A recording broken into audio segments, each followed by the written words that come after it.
Hello and welcome to another episode of Movies That Make Us. I'm Jake. I'm Tracy. And I'm Val. And we are back with another January movie. How are you guys feeling? We're almost through the month. Like, I know it feels like halfway still is a long way to go. We're getting there, though. Only Yeah. halfway. Every day is progress. I feel like we've been in this month for a year. I know. Only halfway? I thought this was like the last week of the month. No, we actually, so when this, part of it is we're recording this early. Yes. But when this does come out, there will still be one more Monday after this one.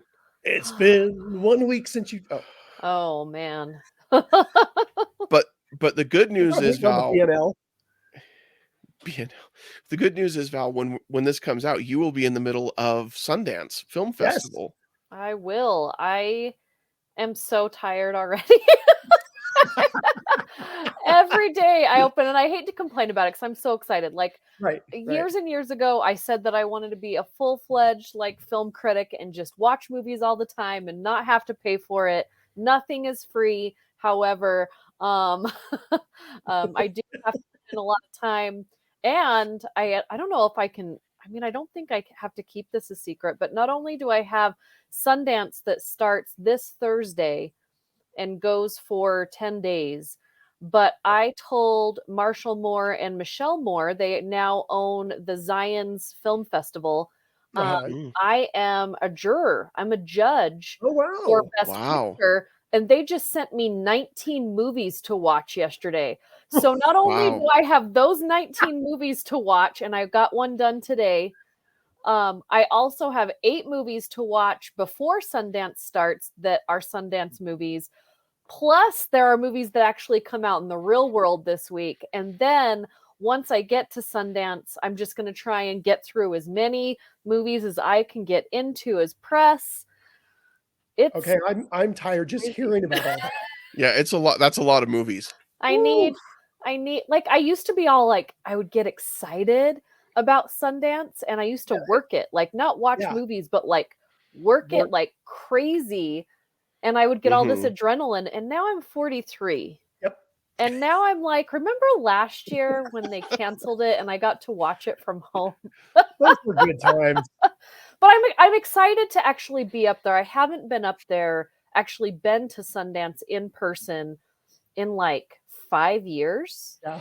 It's been a minute. So I'm excited to see people. I'm excited to rub some shoulders and tell people about our awesome podcast. And our friend Larry Curtis and I are going to be up there trying to get some funding for a super secret documentary that he's letting me work on with him. Very cool. So very cool. My favorite Sundance memories is when I was going to film school at the U, and I took a Sundance class, and all you had to do was go watch Sundance movies and write papers about them. And I took the beginner level, the entry level, the first year, which was 10 movies, and then it was 20 the second year. And by then I knew the professor, and I knew that he didn't really read the papers. He just kind of like gave them to his assistant. So I kind of used that a little bit to my advantage, Nice. Well, last year I saw 37. I'm hoping to hit 37 this year. As like starting Monday, they allow us press to then go on and screen some digitally as well. Nice. So I'll, be able to do that. And then hopefully trying to fit in a bunch of interviews with filmmakers that everybody can watch. There's a lot of stuff coming through, and it's just so many emails. It's so overwhelming. It's a good problem to have, because last year I would get just a few, and now this year it's like, 10 a day. And I'm like, how do I decide? I can't interview all these people. Like, there's just so many, and I'm so excited. But it is a little bit like overwhelming that this is like what, because I'm not like a real yes you are media person. Like I don't have to go there for the Times or Variety and like really get in, like I get to pick and choose what I want to watch. And then I go Which on is Good nice. Things Utah this Friday and next Friday. And I talk about it and the experience. And then on my podcast, I put whatever I want on there. So that's really nice. But just think if like I was being held accountable for stuff. But in that case, I'm out. Yeah, it does change things quite a bit. Like more of a job and less fun. Right. Yeah. It does definitely change the perspective a little bit when that's the case. I haven't been up there in probably 20 plus years, so I'd be interested to see. If you want to go up, you just tell me. I was there in the early 90s, or probably mid 90s. Yeah, that's like 30 years now, Tracy. By the way, mid 90s is almost 30 years. I know. Thanks, Jake. I'm super excited because Kevin Hart's media company is having a party, and I got an invite, so I will be doing that on Sunday. So one of my favorite things is I got to actually meet Errol Morris, who's one of my all-time favorite filmmakers. Got to meet him and talk to him for just a minute and tell him how much I appreciated his work, and that was really cool. Got bumped into Tim Roth once and got an autograph, which was fun. You got to meet Jack Black. We ran together. Yeah. Maybe he'll come run with us when we do our 10K at Disneyland. Hey, Jack. Team movies that make us plus Jack Black. I like this. That would be a whole new Jack Black January. Run with Jack Black. I mean, I would totally do it. Yeah, but you have to. It's a knee-high run. Yeah, the whole time. I'm sure. Yeah, it's the goofy little Jack Black knee-high run for 10K. No problem. But yeah, so we got this. A lot of movies I'm going to be consuming, and I'm really excited about the Zion Film Festival. It's in March. I'll be talking about it a little bit more as it gets closer. Last year I did a film critics panel for them, and this year I'm judging some movies. So is it here in Salt Lake or is it down in Southern Utah? I don't even know, man. Like I don't know where I am right now. But again, like as it gets closer, I will make sure that everybody knows we should probably have Michelle and Marshall like come talk about a movie. Oh, love that. On our show and maybe talk about the film festival. We did have Marshall one time with The Sandlot, so it would be awesome to have him back and talk about him something. And Michelle maybe they can pick a couples movie we can talk about, and then like we can talk about the festival. But so far I'm one movie in, and I was so impressed with this movie, the first one that I watched, and so I'm very excited to see the rest. I'm a huge fan of independent film. Sometimes it's hard to watch really low budget films. But I'm excited. And mostly what I watch when I go to Sundance is documentaries and foreign films. And I know that some people might be like, oh, serious, boring, but that's my jam.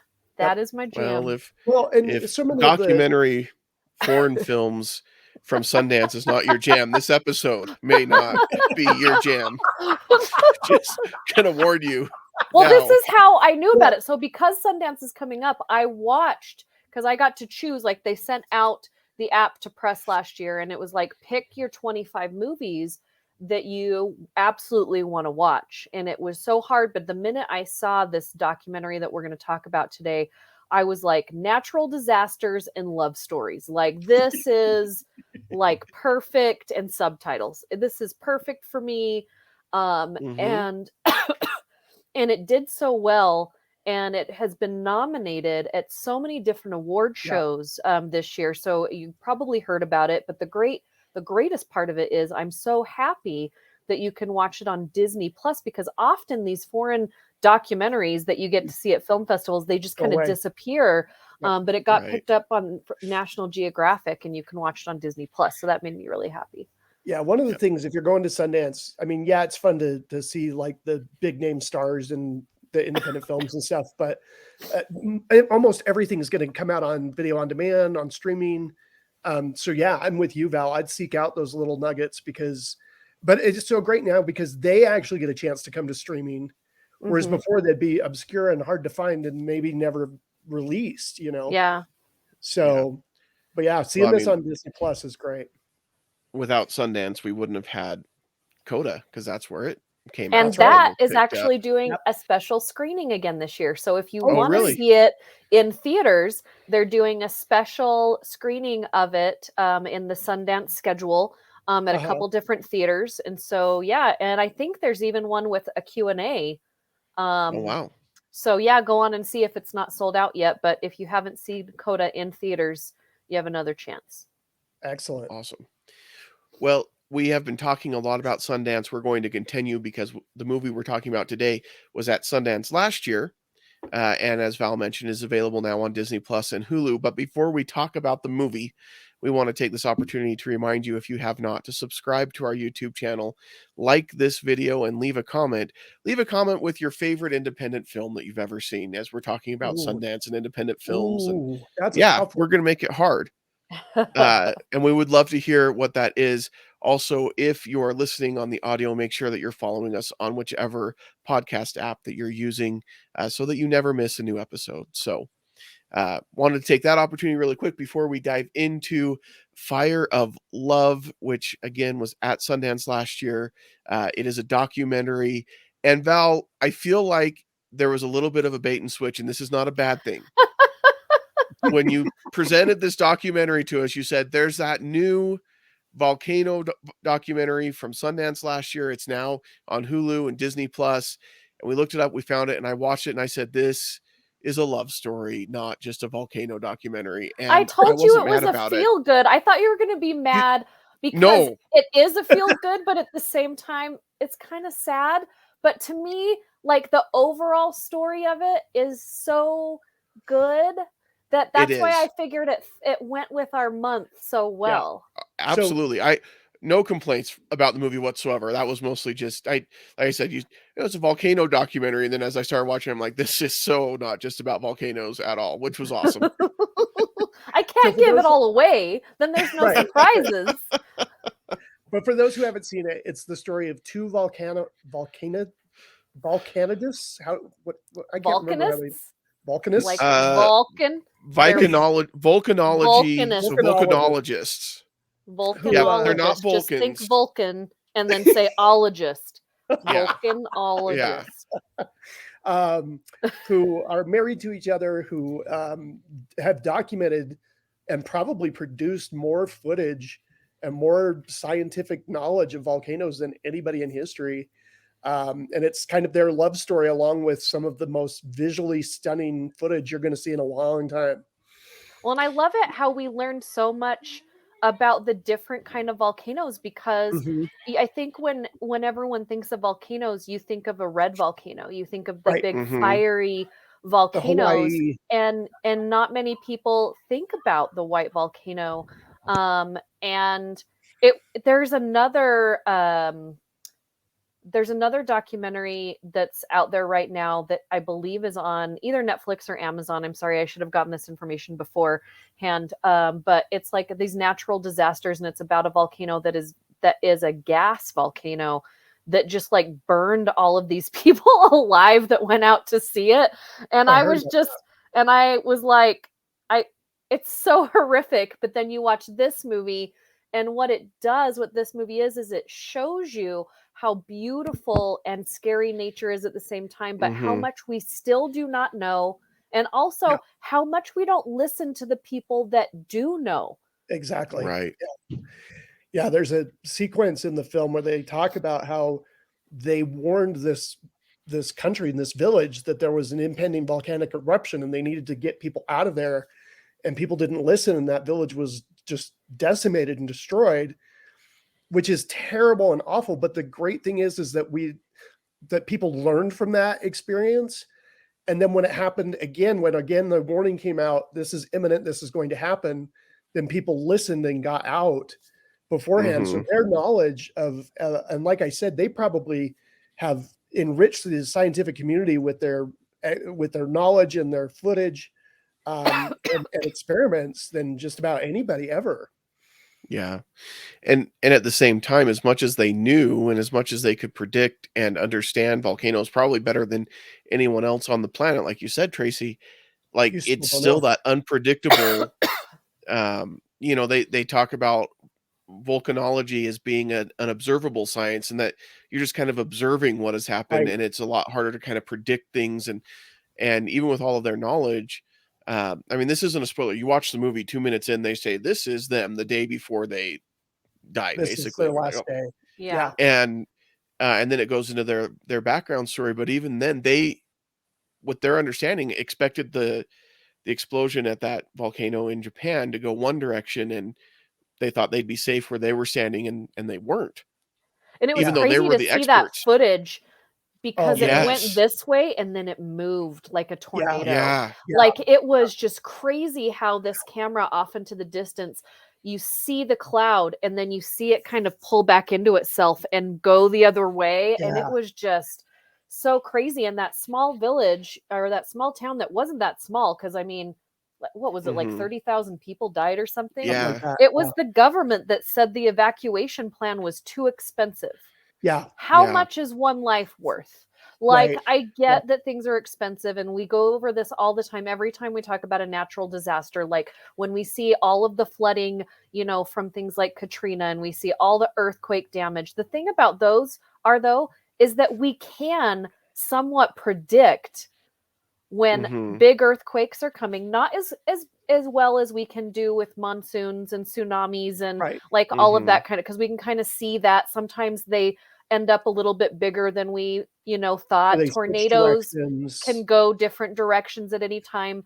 They're all horrendous, but what they say about the volcano here is it's just like, you don't know when the earth's going to decide to Yeah. be volatile like that, because Yeah. with the red volcanoes, it's that buildup underneath that's coming, and then with the white one, it's they're pushing against each other instead of shifting or pushing away from each other, and so you Mhm. just don't know when that sweet spot is going to happen. But I Mhm. love how, like, their relationship was also unpredictable. Like, they're just Uh-huh. two weirdos. Like, we all Yeah. are Yeah. weirdos. We're all weirdos, right? And we just hope at some point in our life we're going to meet another weirdo that's similar to us, that will get Yeah. along with our weirdness. And it was just, I love how they explain, that they were just happened to be two people that liked this weird thing in the place at the same time. Like, it's an anomaly, just like these natural phenomenons Yeah. that happen that you just couldn't predict, because if they wouldn't have been in that same place at the same time, and they wouldn't have met, and they wouldn't have been a couple, would we know as many things as we know? Would No. they have been as powerful without each other, No. without having a person push them along? Because it seemed like it was so frustrating of a job to have, right? Mhm. Yeah. Be- I don't think Maurice would have lived very long No. without No. Katya, because I think she was a little bit more grounded, she was a little bit Uh-huh. smarter, she understood the gas, the chemistry part of it a lot better than he did, and I just think, and he was so reckless. I mean, he's You know, burning his legs up, like putting his legs. oh, yeah, like that one. And she talks about, at one point she's like, that was her biggest fear, is that he would just wander off, Yeah. and then she would never see him again, because he just kind of went wherever. And so I think without her, he definitely wouldn't have lasted as long. And I don't think she would have been as daring without him. I I mean, I agree think with she was that. super interested, but I think they pushed and pulled and helped each other. And you're right. The fact that these two met and fell in love and were, they talk about that being on the earth at the same time, these two that loved the same thing as much as they did and had this same passion. Right. What I don't know what you want to call that, if it's Well, I mean, fate, the universe, or whatever. Like, yeah. it is, stuff like that is amazing to me. Well, and like you can find people that you can bond with over like movies or books or all sorts of things, but having a burning, pardon the pun, passion No, for I love it. volcanoes, like I don't know too many people who are like, I want to go to the edge of a volcano and document what's happening, let alone Yeah. And then actually two follow people through with within, it. yeah, and they grew up within 25 miles of each other. It was like what, Yeah, 8 it's kilometers or crazy. something? you Yeah, know? it's crazy. And they were supposedly set up on a blind date. Like, who were the friends that set them up? You know, I've got this friend who talks about nothing but volcanoes. Hey, me too. Dude. Maybe they would like each If we other get that because together, we're all maybe sick they'd of stop hearing them. talking to us about them. Yeah, exactly. Like, we're just done listening to them talk about volcanoes. Maybe they can just talk to each other. But what I really love about this movie, and I like documentaries, and I think there's a lot of really great documentaries out there, but this one to me felt and played a lot more like more of a romance movie Yeah. almost, you know, where these were characters that were written. I mean, because it almost feels like you cannot make this stuff up, that they would be in the same place at the same time. Um, and they were, and so it felt much more like a story that somebody had written, and the way that they put it together, it played that way as well, and that was enjoyable. I'll be honest, like, it felt like these were our protagonists in a story more than a historical chronicling of these two individuals and their scientific discoveries, but we got that too. Yeah, there's a quote from Pedro Almodovar, the filmmaker, who once advised new filmmakers that it isn't enough for a film to move, it needs to dance. And that's Mhm. what this does for me. And when we think of documentaries, unfortunately, a lot of times we think of the old, stodgy, boring, just factual information. And that's not at all what documentaries can be. And this No. one, like, there are shots of this that are like straight out of a sci-fi movie.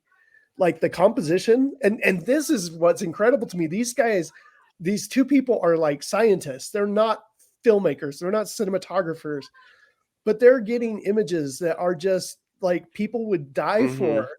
When, and I think it's on the cover of the poster, you've got the red volcano erupting behind them and them in their silver suits walking away from it.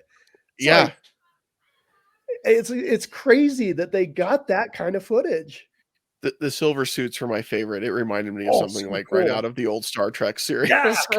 It totally, that's what it looked like. I do love the scene where she's putting on her helmet and he, Yeah. like, throws a rock at her head and it just bounces off.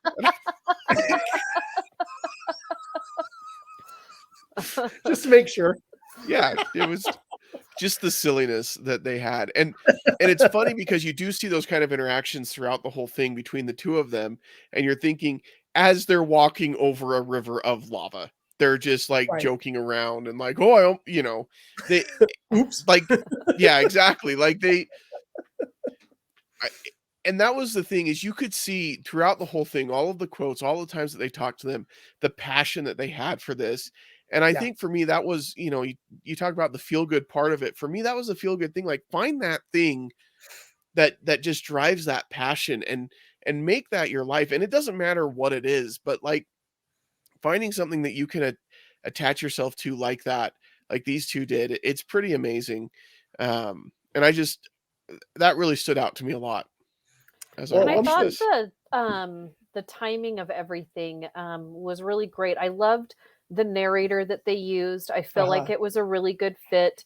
And like you Yeah. said, Tracy, like making it dance, like going between television footage of interviews and then going into their own footage and then Yeah. going into footage that the current filmmaker got of different areas and just like utilizing all this different media and then even having some animation in there when they show their Mhm. hometown and they show, you know, the tectonic plates kind of, you know, going back Yeah. and forth under their, you know, hometown city. And like it was just, it wasn't too much. Sometimes we get that and it's just so much that it doesn't work. And I felt like it was such a good marriage of things that I was constantly keeping my attention Yeah. because there was so much different media being used, but not so much that you thought it was that you couldn't keep up.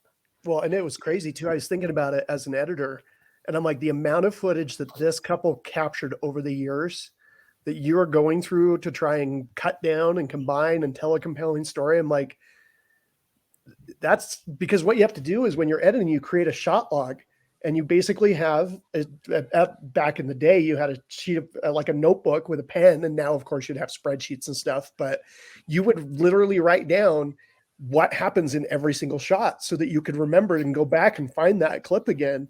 Well, and you And have that's Mhm. different sizes of clips. incredible So to me. you have Yeah. to then size out each of the scenes to fit to be the right size. Then you have to color it because all of these different Uh-huh. things are different colors, and then the sound sounds amazing. And like they shot on different film stock, and they shot at different ISOs, and I mean, it's incredible. Yeah. But the thing that I love about this is they were not afraid to go right to the edge. Like, and so many times we hear about it and we talk ourselves, you got to get to the edge. Jake, when we did the Searching for Bobby Fischer, I love the line about, you got to play to win. You got to go to the edge. You can't play to lose. And he says it at one point. He says, I've got to go into the belly of the beast, and one day it's going to kill me, but I'm going to be okay with that. And that to me is so sad, but yet so it's like, it's terrible that they lost their lives, but they lived their lives to the fullest. And they chose to be in those situations. Yes, absolutely. Right. And he talks about, he's like, I've lived a life. I've experienced, I feel like I'm 100 years old with the experiences that I've had. And,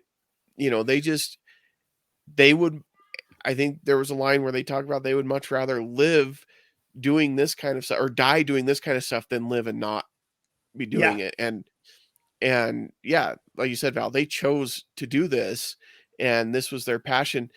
When they talk about when they would come back to Paris and she would write the books and he would put the films together, a lot of times people talk about doing stuff so they could make movies about it. And I feel like in the influencer world that we live in with social media and everything, people go out to have experiences so they can post it online, so they can post movies about it or videos about it. No, these people made videos and books so that they could go to these volcanoes. If they could find funding and money and other things without having to make the books and the films and everything else, then they would have. But that's what enabled them to go out and fund the things that they were doing. And also and that's to the spread difference the between education. passion.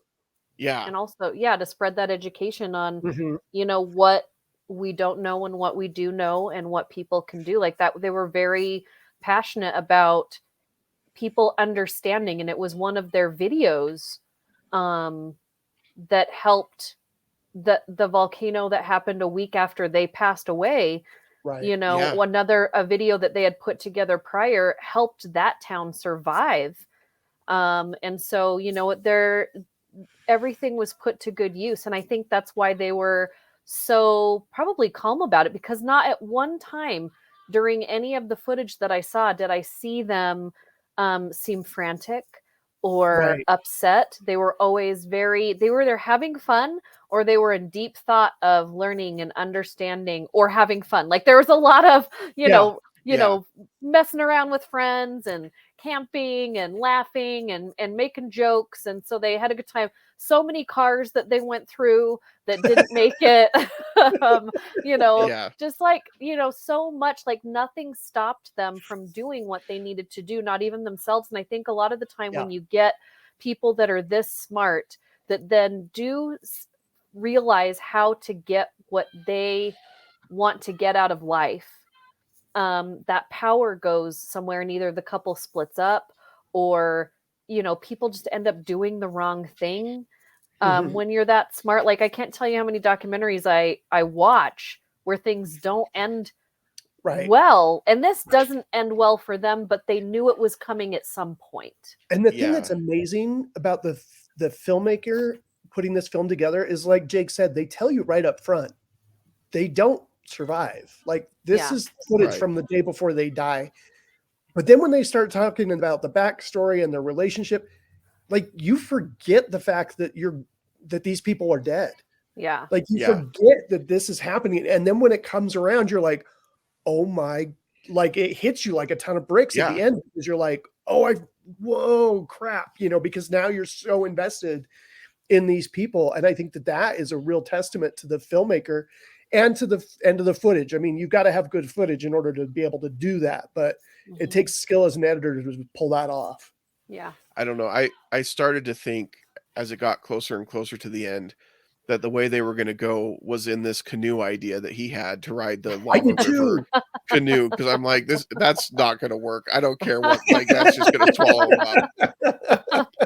Oh my gosh. That was just, I mean, when you see that big cloud coming, yeah, and you hear that like a fire truck or whatever, and then there's a guy just running in front of the fire truck. I'm like, I don't think the fire truck's gonna make it. Pick up that guy. Why aren't you getting that guy? Like, get the guy. Yeah. And then you see it pull back and move, and I was just like, oh my gosh. Oh. Yeah. I liked as they were talking about the canoe thing, and they're like, well, yeah, I had this idea when we had taken this dinghy out on this sulfuric acid lake. And he's like, it was the two geologists that went because the geochemists were too smart. They understood what was going on. And like they're out, and you just see the footage of them just in this dinghy. I'm like, that could tip over like in a second. And they would be dead. Yeah. And then when they put this sample thing in the water / acid, and they're like, yeah, and then the cable, it just ate through the cable, and so we just left it and decided it was time to go back. But how many people can say that they have voted on a lake of acid? Not many. Not most of them are doing acid. Most of them don't make it back. That's happening. Most of them are on acid. Yeah, either that or they just don't make it back at all. So we didn't even know. Well, that was the and when they're in the dinghy, like I'm picturing them like, yeah, we went out on this dinghy on this lake of sulfuric acid. I'm thinking they must have put on like those suits. No, they were just like in shorts and no shirt, just like they were going out on a lake.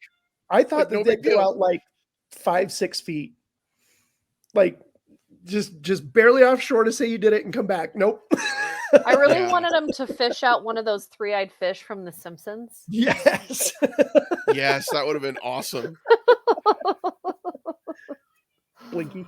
But I think one of the most poignant things in this movie too is they talk about like how short our lifespans are when compared to geologic time.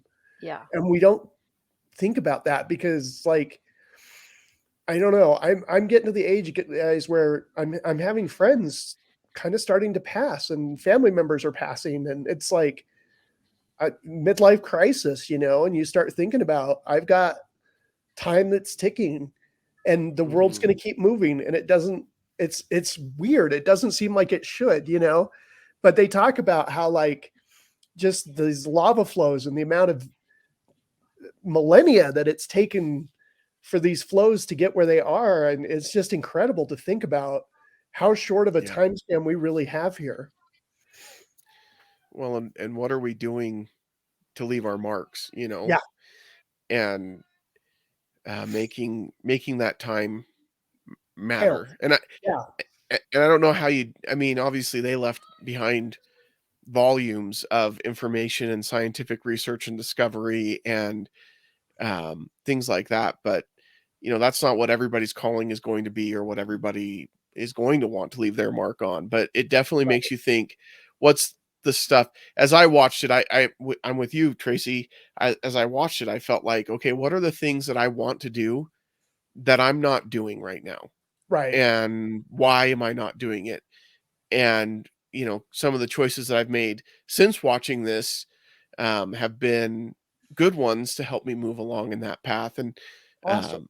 Mine have not. I ate 2 donuts last night. It was not a good choice. I'm so sick now. I'm so sick. Oh, I'm sorry. I'm sorry, Val.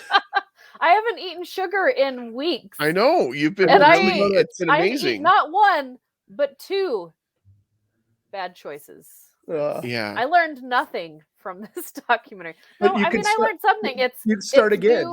It's do what you want to do now because you don't know. And I didn't. Now I know that I don't ever want to do that again because I am so sick right now.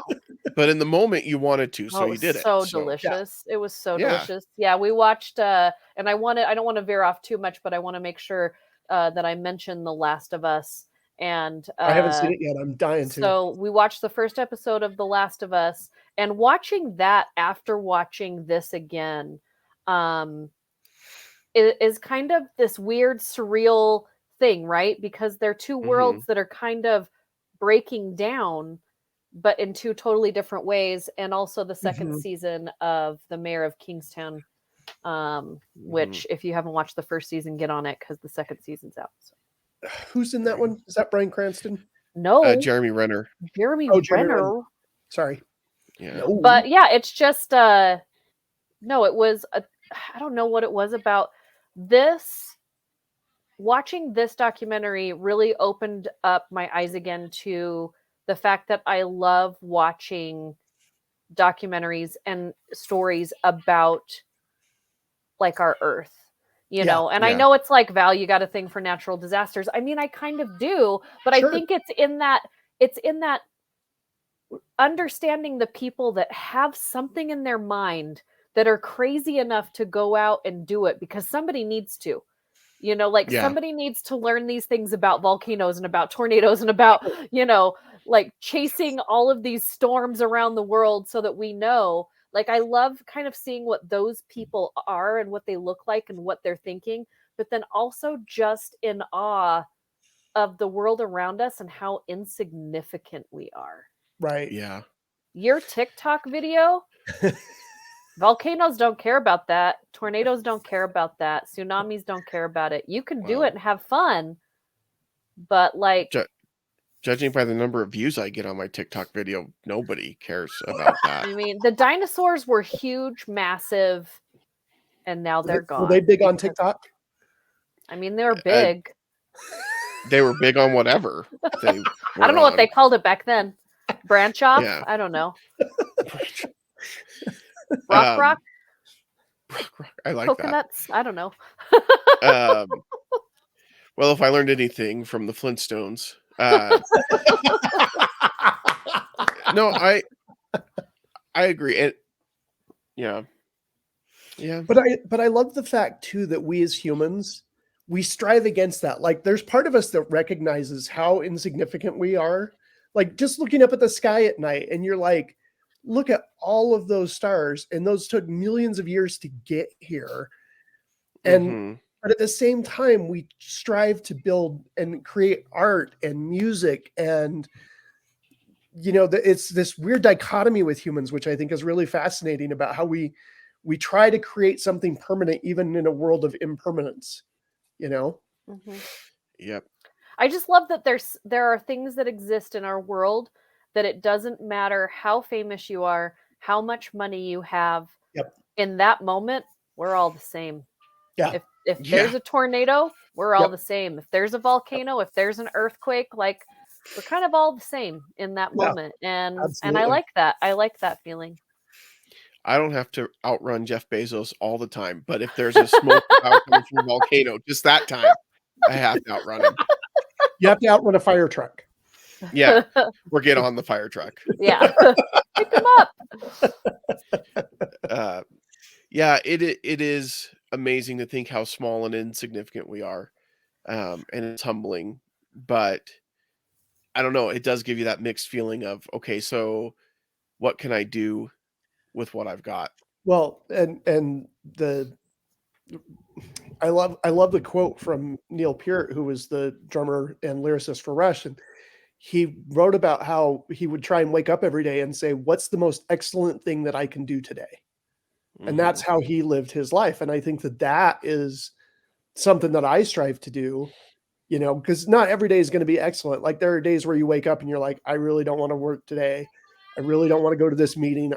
But you know, even if we can just have little moments and little victories and little things where we can change somebody else's day, like opening the door for somebody, or, you know, like buying a clerk a candy bar because they've had a long shift or something like that, you know, just little things like that to me are what makes the difference.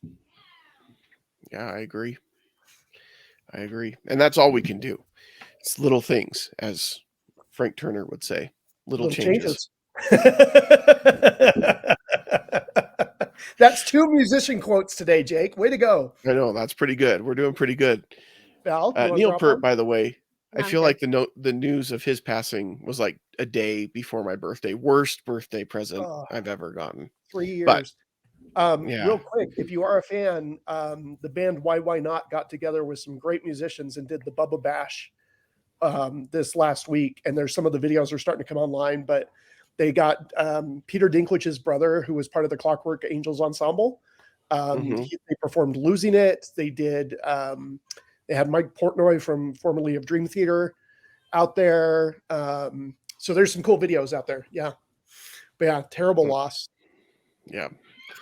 All right. So as we look at Fire of Love, what are we going to give this movie for a grade? This amazing love story, love of volcanoes, love of each other. What do we grade it?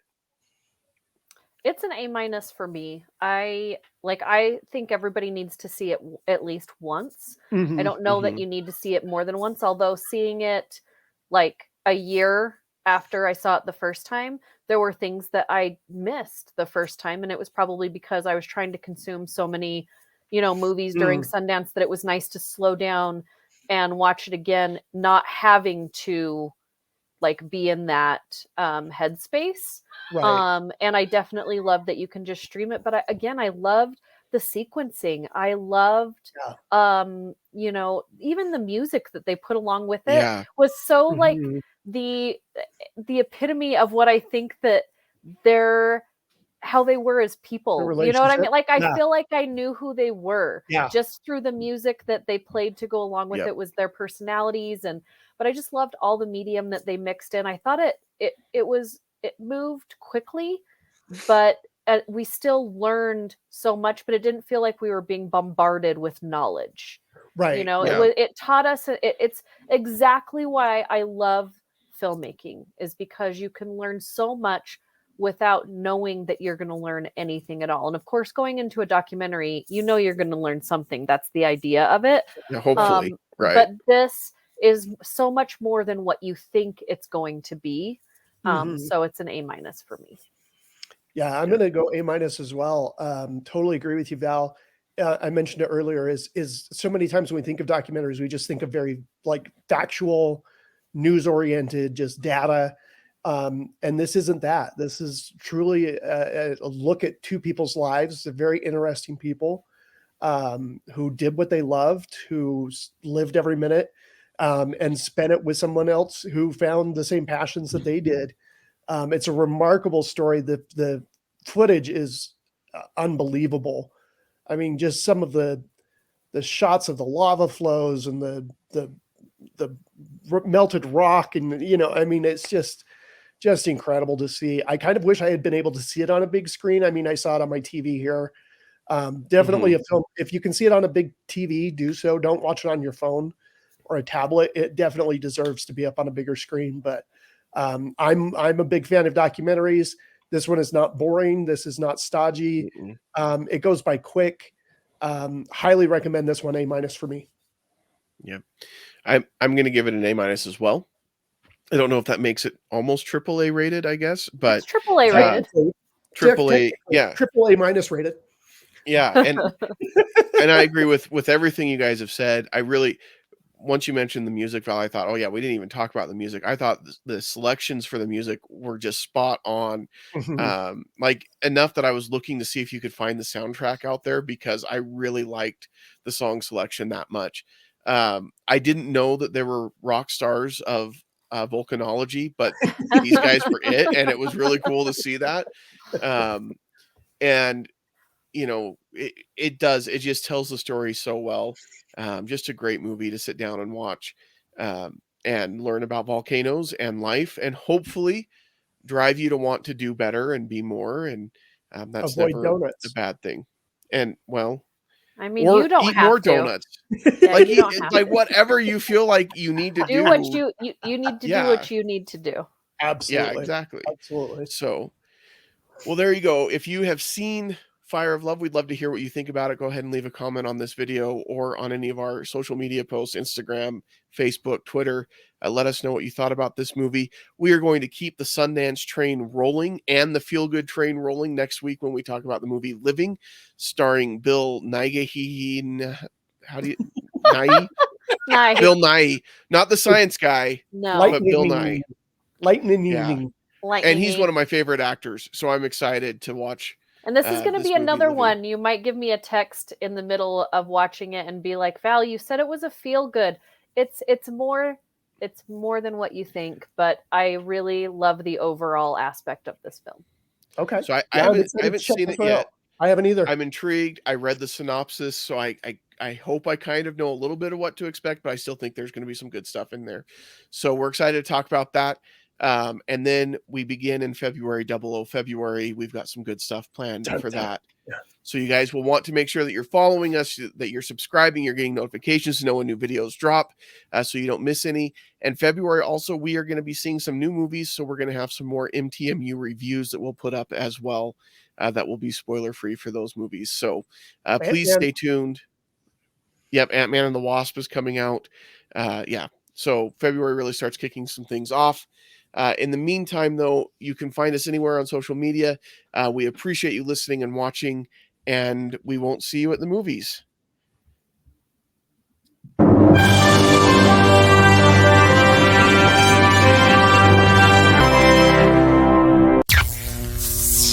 This has been an Age of Geek media production.